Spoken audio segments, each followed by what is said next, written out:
ఇవాళ వాస్తవానికి ప్రతి ఒక్కరం ప్రపంచవ్యాప్తంగా సమానత్వం కోసం కానీ స్వేచ్ఛ కోసం కానీ కనీస మానవ విలువలు ఈ ప్రపంచంలో వర్ధిల్లాలి అంటే ప్రతి ఒక్కరం కూడా ఇంటలెక్చువల్గా ఎంతో కొంత డెవలప్ కావాలి అంటే కంపల్సరీ విద్య అనేది ఉండాలనేటటువంటి ఆలోచనకి ప్రపంచవ్యాప్తంగా అందరం కూడా వచ్చాం.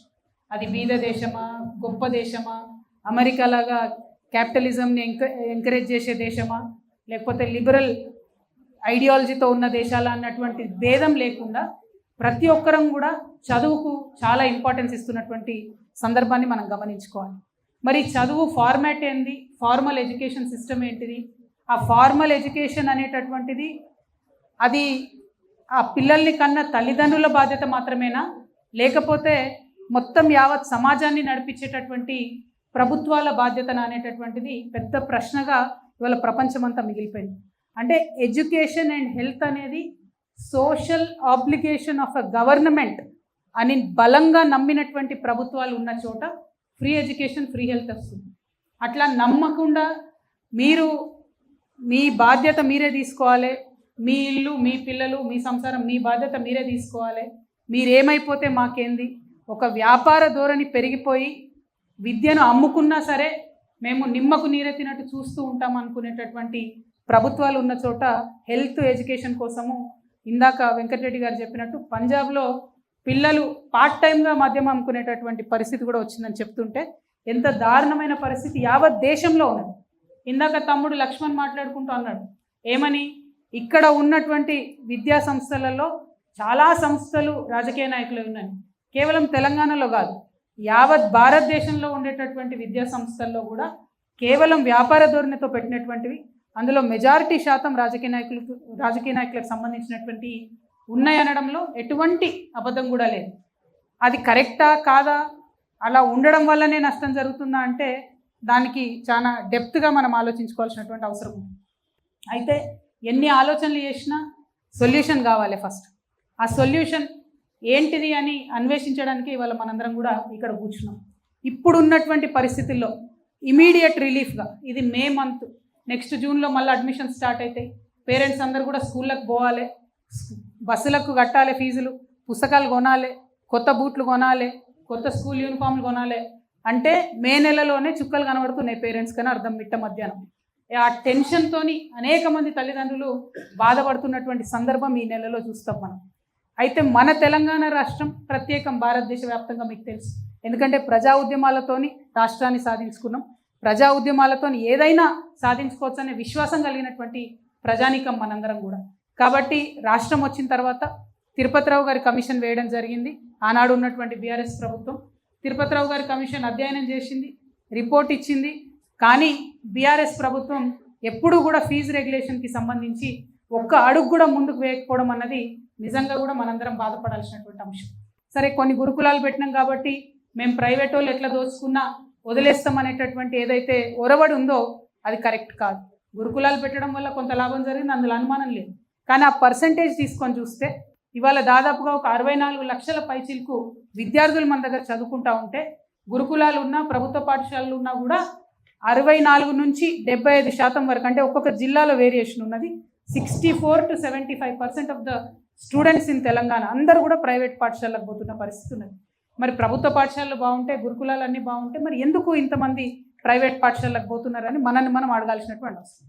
సరే, అదొక చర్చ అనుకుంటే ఇప్పుడు ప్రైవేట్ పాఠశాలకు పోతున్నారు కాబట్టి పోయేటటువంటి ప్రైవేట్ పాఠశాలలు బాధ్యతాయుతంగా ఉండి పేరెంట్స్ యొక్క వీక్నెస్, అంటే నా బిడ్డ బాగా చదువుకోవాలి అనేటటువంటి ఒక ఆతృత, అది వీక్నెస్ కింద పరిగణించి దాన్ని ఎక్స్ప్లాయిట్ చేసి దాన్ని వ్యాపార ధోరణికి తీసుకెళ్తున్నటువంటి పాఠశాలలు, ముఖ్యంగా కార్పొరేట్ పాఠశాలలను మాత్రం నియంత్రించాల్సినటువంటి అవసరం ఉందనేది నిర్వివాదమైనటువంటి అంశం. మరి నియంత్రణ చేయాలి అంటే మే నెలలోనే నేను మీ అందరి ముందు డిమాండ్ చేస్తూ ఉన్నా, మీ అందరి సమక్షంలో కాంగ్రెస్ గవర్నమెంట్ని డిమాండ్ చేస్తూ ఉన్నాం. మీరు ఏదైతే చెప్పారో, మేము కొత్తది ఏం అడుగుతలేము, మీరు ఏదైతే చెప్పినరో ఫీ రెగ్యులేట్ చేస్తామని చెప్పినరో తక్షణం మీరు ఆ గవర్నమెంట్ ఆర్డర్ ఇప్పుడు ఇవ్వండి. మీరు చట్టం పెట్టడము, అసెంబ్లీ చేయడము అవన్నీ తర్వాత, ఎందుకంటే నొప్పి ఉన్నప్పుడే మందు కావాలి. ఇప్పుడు పేరెంట్స్కి మే నెలలో బాధ ఉన్నది, నొప్పి ఉన్నది, తీవ్రత ఉన్నది. ఇప్పుడు ఇమ్మీడియట్గా నిజంగానే మీరు ప్రజాప్రభుత్వం అయితే, నిజంగానే మీరు ప్రజలకు ఇచ్చినటువంటి మాట నిలబెట్టుకోవాలనుకుంటే నిజంగానే మీరు ఈ ప్రజల్లో తలెత్తుకొని తిరగాలనుకుంటే మాత్రం ఈ మే నెలలోనే తక్షణమే ఫీ రెగ్యులేట్ చేస్తూ జీవో దేవాలని మేము డిమాండ్ చేస్తూ ఉన్నాం. పోయినసారి ఫీజు కన్నా ₹1 ఫీజు కూడా పెంచొద్దు ఏ పాఠశాలలు అని చెప్పి తక్షణమే రేవంత్ రెడ్డి గారి ప్రభుత్వం జీవో దేవాలని నేను తెలంగాణ రక్షణ సేన తరఫున డిమాండ్ చేస్తూ ఉన్నాను.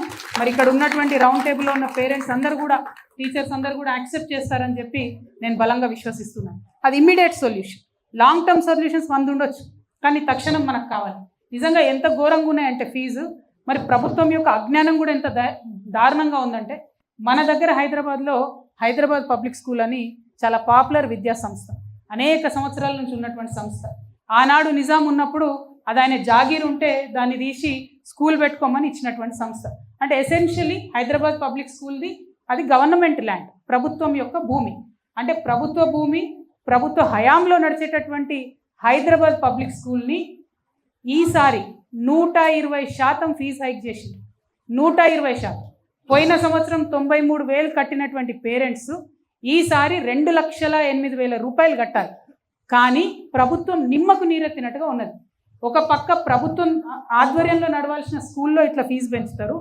రేవంత్ రెడ్డి గారు మొన్న పోయి ఒక ప్రైవేట్ స్కూల్ ఓపెన్ చేస్తాడు.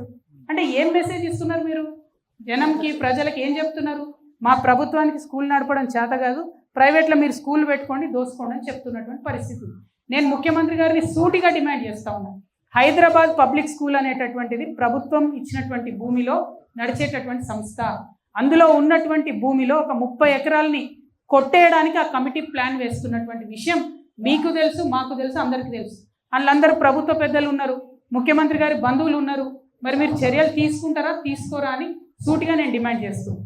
ఇంకా దారుణం ఏంటంటే, ఆ హైదరాబాద్ పబ్లిక్ స్కూల్లో ఒకటే అధికారి ఉన్నది. ఆమె 14 సంవత్సరాల నుంచి ఒకటే పోస్ట్లో ఉన్నది.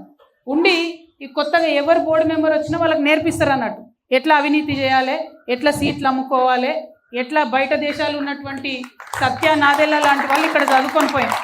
సత్య Nadella is alumni of Hyderabad Public School. So ఇప్పుడు ఏంది, ఆయన వచ్చి ఇక్కడ డొనేషన్ ఇచ్చిపోయింది మొన్న.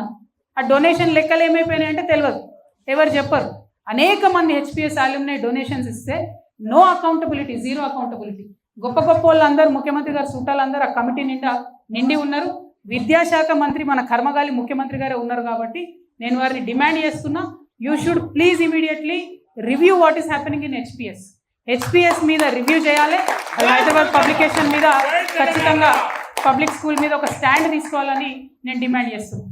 అంటే ఎందుకు అంత స్ట్రెస్ చేసి నేను హెచ్పిఎస్ని చెప్తున్నా అంటే, అది ప్రభుత్వ స్కూల్, ప్రభుత్వ భూమితో నడిచేటటువంటి స్కూల్, ప్రభుత్వానికి అకౌంటబుల్గా అక్కడనే 120% పెరిగితే ముఖ్యమంత్రి గారు పట్టించుకోకపోతే, ఇక ఏ నారాయణ స్కూలోడో, ఏ చైతన్య స్కూలోడో, ఇంకో స్కూలోడో పెంచిన ఫీజు మీద మీరు ఏం పట్టించుకుంటారు? మీరు వాళ్ళని ఎట్లా ప్రశ్న వేస్తారనే విషయాన్ని ముఖ్యమంత్రి గారు నేను అడుగుతున్నాను.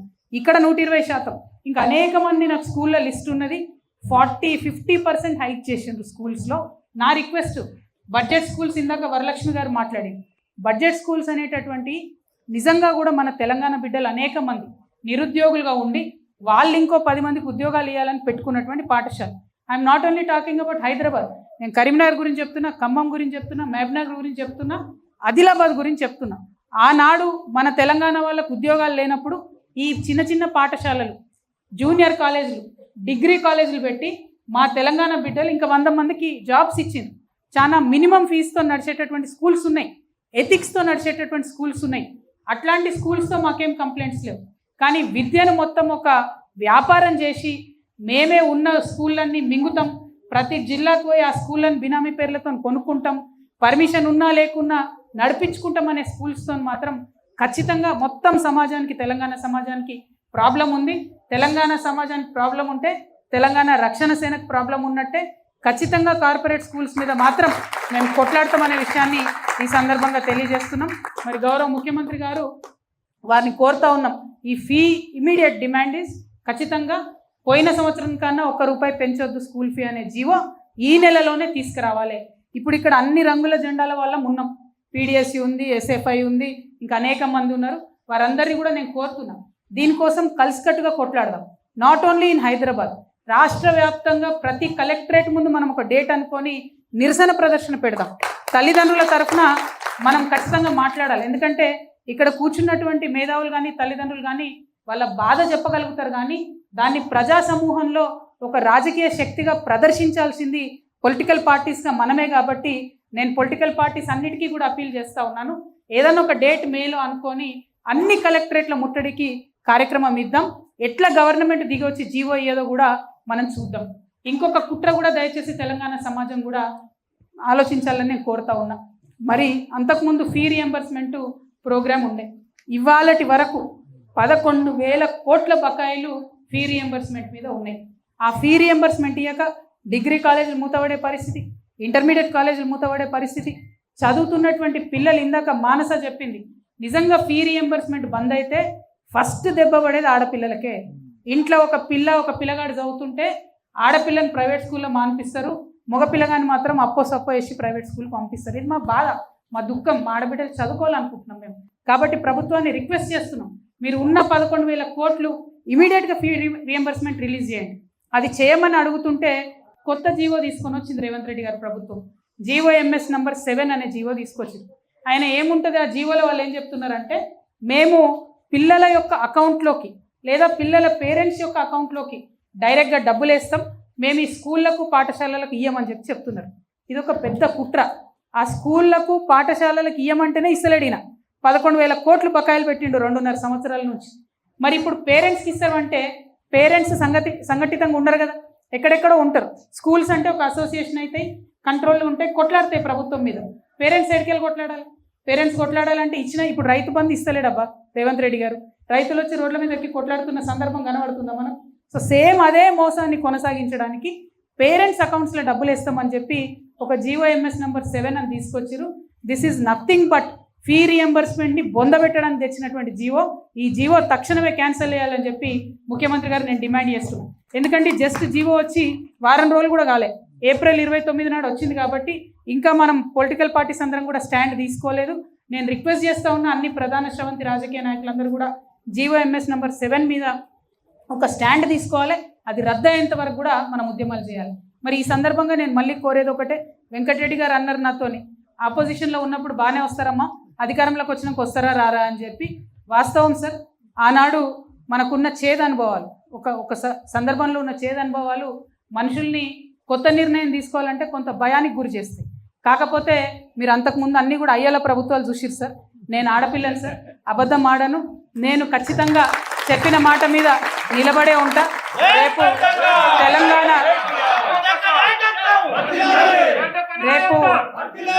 తెలంగాణ ప్రజల ఆశీర్వాదంతో, మీలాంటి మేధావులందరి సపోర్ట్తోని ఖచ్చితంగా తెలంగాణ రక్షణ సేన అధికారంలోకి వస్తుందని నేను బలంగా నమ్ముతున్నా సార్.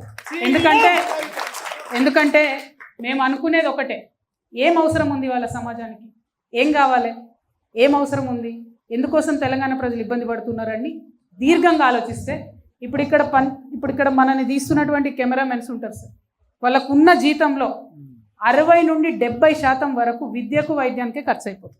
ఒక రైతన్న ఉంటాడు సార్ ఊర్లో, ఆదిలాబాద్లో ఎక్కడనో, ఆయనకు రైతు బంధు రావచ్చు, ఇంకోటి రావచ్చు. ఆయనకు వచ్చేటటువంటి ఆదాయంలో 60 నుండి 70% అక్కడ ఉన్న పిల్లని ఇంజనీరింగ్ చదివాలి, హైదరాబాద్లో ఫీజు కట్టడానికి అయిపోతుంది. ఏదన్నా జబ్బు వస్తే మొత్తం అయిపోతుంది. అంటే పూర్తి తెలంగాణ సమాజం కూడా తను సంపాదించేటటువంటి సంపాదనలో 60 to 70% విద్యకు వైద్యానికి ఖర్చు పెడుతున్నారు. కాబట్టి as a government, as a peoples government ఖచ్చితంగా ఆ అప్లికేషన్ గవర్నమెంటే టేకప్ చేయాలని ఒక సిన్సియర్ ఆలోచనతో, ఒక ఇన్డెప్త్ అనాలిసిస్తో, బడ్జెట్ స్టడీ చేసి ఇంటర్నేషనల్ లెవెల్ ఉన్నటువంటి ఎకనామిస్ట్తో చర్చించిన తర్వాతనే, అన్నీ ఆలోచించినాకనే ఉచితంగా విద్యా వైద్యం ఇస్తామని ప్రామిస్ చేశాను సార్. మా సంకల్పం ఎంత బలంగా ఉందంటే నేను చెప్తా ఉన్నాను సార్, ఒకవేళ ప్రభుత్వంలోకి వచ్చినాక ఉచితంగా విద్యా వైద్యం ఇవ్వకపోతే అసెంబ్లీ ముంగట్టు ఉన్నటువంటి అమరవీరుల స్తూపానికి కట్టేసి రాళ్లతో కొట్టమని కూడా నేను చెప్తా ఉన్నాను. అంటే ఎందుకు ఈ మాట చెప్తున్నా అంటే, ఒక బాధలోంచి, ఒక దుఃఖంలోంచి, ఒక ఆవేదనలోంచి పుట్టినటువంటి రాష్ట్రం తెలంగాణ రాష్ట్రం. ఏదో ఉట్టుట్టిగా ఒక గవర్నమెంట్ ఆర్డర్ పెడితేను ఎవరో పైన ఢిల్లీలో డెసిషన్ తీసుకుని వచ్చిన రాష్ట్రం కాదు. 1200 మంది పిల్లలు చచ్చిపోతే వచ్చినటువంటి రాష్ట్రం. ఆనాడు విద్యార్థులు ఉద్యమం చేసి ఒక్కొక్కరి వీపుల మీద 100లాది లాఠీలు విరిగితే వచ్చినటువంటి రాష్ట్రం. కాబట్టి అంత సంవేదనతో పరిపాలన జరగాలి. అది మిస్ అయింది 12 years. సరే పోయిన వాటి గురించి బాధపడకుండా ఫ్యూచర్లో చేయాల్సిన పనిలో మాత్రం ఎట్టి పరిస్థితుల్లో ఉచిత విద్య, ఉచిత వైద్యం, ఖచ్చితంగా దాన్ని నేను టేకప్ చేస్తాను సార్. అందులో వేరే ఆలోచనే లేదు. మీరు అన్నట్టు మన తెలంగాణలో బడ్జెట్ పుష్కలంగా ఉంది, కానీ ఇచ్చేటటువంటి మనసులు అయ్యలకు లేవు సార్. పరిపాలించే అయ్యలకు ఖచ్చితంగా ఒక తల్లిగా నాకు ఆలోచన ఉంది కాబట్టి నేను ఆ ప్రయత్నం చేస్తానని చెప్పి మీ అందరు కూడా తెలియజేస్తూ ఉన్నాను.